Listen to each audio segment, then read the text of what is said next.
Hola, les envío un cordial saludo nuevamente en este espacio educativo que tenemos.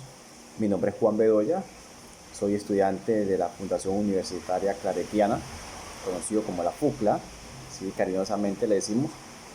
Y hay una pregunta dentro de lo que es el contexto del no desarrollo. ¿A quién no le gusta vivir sabroso? ¿Sí? Hoy en día esa es la frase que está dentro de todo el argot social. Vivir sabroso, ¿cierto? Le llama mucho la atención, pero para poder llegar a esos términos es importante realizar algunas acciones que nos van a llevar a vivir sabroso, literalmente. Dentro del enfoque del desarrollo, recordemos de que esta es una dinámica que se viene desarrollando desde hace muchísimos tiempos, ¿sí? Es importante entender cómo se ha venido involucrando estas dinámicas a través de los contextos sociales, ¿cierto? Hay un enfoque muy importante, ¿sí? Cuenta la historia, ¿sí?, de que había una persona que tenía sus tierras, estaban viviendo en una comunidad, pero que a medida que iba creciendo esa comunidad, o sea, que se iba entregando más de personas, surgía la necesidad de poder alimentarse, ¿cierto? De poder subsistir. Y uno de ellos que se involucraban dentro de la misma condición de la comunidad, recordemos que siempre hay uno que lidera mucho más las dinámicas sociales, eh, tomó la vocería y les comentó a los demás compañeros, bueno, listo, nosotros necesitamos obviamente sobrevivir, pues, subsistir, pero necesitamos emplear algún método que nos lleve a eso, ¿cierto? Empezaron a tener la dinámica de poder sembrar semillas y con base a eso poder, como dice uno, darse cuenta cuál de todas esas semillas eran las que se podrían consumir más delicioso, más sabroso, ¿sí?, en el buen vivir, pero que les podían generar también una proyección económica y subsistir en eso. Entonces, frente a la dinámica de ese líder y los demás habitantes, decidieron emprender, empezaron a sembrar, empezaron a regar semillas de distintas, entonces se dieron de cuenta que habían unos frutos y demás que obviamente tenían mejor sabor que otros y empezaron a darse esa dinámica. ¿Qué pasó con eso, con ese contexto al final? Llega a pasar de que se volvieron esa comunidad en un avance grande a través de ese liderazgo inicial, ¿sí?, que tuvo esa iniciativa, no solamente eh, pensar en sí, sino también en el bienestar de todos en la comunidad, lograron convertirse en una gran sociedad, ¿sí? Exportaban los elementos, exportaban los alimentos y asimismo retribuían y tenían algún tipo de ganancia con base a eso. Independientemente lograron el objetivo principal de que era alimentarse y el segundo de que poder subsistir frente a esto. Esto nos invita al buen vivir. Por eso, cuando hablamos de no desarrollo, nos enfocamos no solamente en las dinámicas sociales, sino cómo podemos nosotros intervenir dentro de esas dinámicas sociales.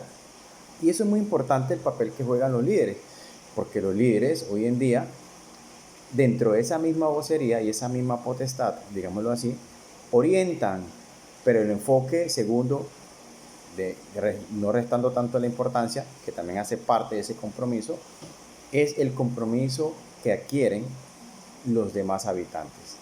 Si todos hablamos el mismo idioma, si todos conocemos las mismas perspectivas, yo creo que nos va a permitir tener un enfoque muy, pero muy satisfactorio y lograr los objetivos así como tal. Como segunda dinámica, entender que hay unas intervenciones del Estado, ¿sí? Hay unas intervenciones y dentro de esas intervenciones también hay unos sistemas de gobierno y que hay veces no nos, digamos, no nos cubren o no nos dan las garantías que nosotros necesitamos o que queremos como sociedad como tal o una comunidad como tal, que es poder llegar a una instancia de que todas nuestras necesidades sean satisfechas. Lo estamos viendo en nuestro medio, ¿cierto? Tenemos muchas necesidades en nuestro municipio actualmente. Yo estoy ubicado en Quibdó, Chocó. Hay muchas situaciones que se están presentando, ¿sí? En donde la sociedad, en donde la comunidad como tal, en diversos aspectos no está muy contenta o no estamos muy contentos, ¿sí? Entonces nos hablan, por ejemplo, de un alcantarillado y no lo tenemos el 100% cubierto para el municipio como tal, ¿sí? Nos hablan de un acueducto y hay unos razonamientos que hay veces no entendemos, pero bueno, eso hace parte de la misma dinámica. Entonces, todas estas cosas no permiten de que tengamos un desarrollo social y económico sostenible como tal, para poder tener y hablar un enfoque de lo que es nuestra perspectiva cultural, ¿sí? El otro aspecto fundamental es importante de que divisemos una característica muy importante. Todas las comunidades, dentro de esa dinámica de poder desarrollarse, de salir adelante, tienen que implementar algunas acciones. Y esas acciones deben de ir coherentemente con la idiosincrasia, ¿sí? Lo étnico, lo cultural, que es muy importante, de esta comunidad.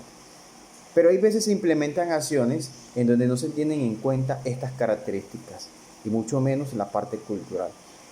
Entonces implementamos proyectos sociales y demás que van en contra de esta misma idiosincrasia, ¿sí? Nos olvidamos de nuestras raíces, nos olvidamos de nuestros pueblos, nos olvidamos de nuestras condiciones por querer implementar una dinámica que quizás a la larga es muy distinta a lo que nosotros estamos acostumbrados. Sí, hay que buscar un desarrollo, sí, hay que buscar un avance, sí, tenemos que implementar la tecnología, sí, tenemos que ir añadiendo más elementos que nos van a permitir sobresalir en otros aspectos. Pero no olvidarnos sobre todo de los elementos y nuestras raíces que hacen parte de nuestro proceso, ¿sí? Para poder hablar en el enfoque, en lo personal, de no desarrollo, es importante identificar lo que implica para las comunidades, las sociedades, ¿sí? Tener una innovación social. ¿Qué tal que nosotros traemos a colación toda nuestra diversidad cultural y sobre ese mismo enfoque de diversidad cultural podamos nosotros emprender un camino en una innovación, ¿sí? Pero que nos demos dividendos mucho más apacibles y culturales para lo que nosotros pretendemos? A eso es lo que nosotros denominamos lo que es el buen vivir, buscando un enfoque, un desarrollo en lo que es en lo cultural, en lo pluricultural y en otras características, en otras ramas que tienen que ver con este mismo enfoque de desarrollo social. Hay un reto y el reto es muy novedoso. El reto es, ¿cómo puedo implementar yo? ¿Qué tipo de acciones puedo yo añadir a este carrito para poder fructificar, ¿sí?, este proyecto o estos proyectos sociales sin amedrentar, sin interrumpir, sin dañar, obviamente, la idiosincrasia de una comunidad? Para poder hablar de nuestro desarrollo tenemos que identificar primeramente esas condiciones, plasmar unas ideas sin interrumpir, ¿sí?, sin estropear, digamos así, la idiosincrasia principal de esa comunidad, y poder ahora sí darle la importancia que se requiera para que tanto social y los otros ejes, cultural, económico y demás, trabajen en una misma sincronía y se pueda hablar de un desarrollo integral como tal. El endodesarrollo nos lleva a esa dinámica, a que todas las sociedades, todas las comunidades puedan tener a futuro, ¿cierto?, a través de esos procesos que van logrando, puedan tener un buen vivir. Yo soy Juan Bedoya, los llevé a este contexto para poder conocer un poquitico la dinámica del etnodesarrollo en cuanto a la evolución social, teniendo en cuenta los parámetros culturales, raciales, lo autóctono y la idiosincrasia de cada comunidad, ¿sí? Pretendemos innovar, excelente, innovemos, pero teniendo en cuenta también nuestra esencia. Pretendemos tener desarrollo y vivir bien, pero entonces implementemos acciones que conjuntamente nos lleven a un desarrollo integral. Muchas gracias.